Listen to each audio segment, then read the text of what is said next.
Warisi tabiat Raffi, Cipung lebih pilih Raline Shah daripada Nagita. Kali ini Rayanza Malik Ahmad benar-benar membuktikan kalau dia mewarisi tingkah laku papanya, Raffi Ahmad.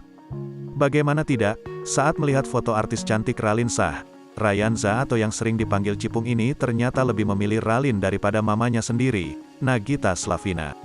Karena hal inilah Rayanza disebut-sebut mewarisi tabiat Raffi Ahmad yang playboy di masa mudanya dulu.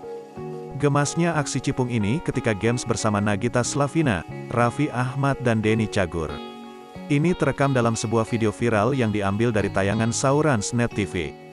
Kala itu, Rayanza alias Cipung diminta untuk memilih antara foto Nagita dan Raline Shah. Melihat itu, Cipung kemudian menarahkan tangannya. Namun mengejutkan, Rayanza justru menunjuk foto Raline Shah. Praktis, aksi Rayanza itu membuat yang lain tertawa. Namun berbeda dengan Nagita, dia menunjukkan ekspresi tidak percaya.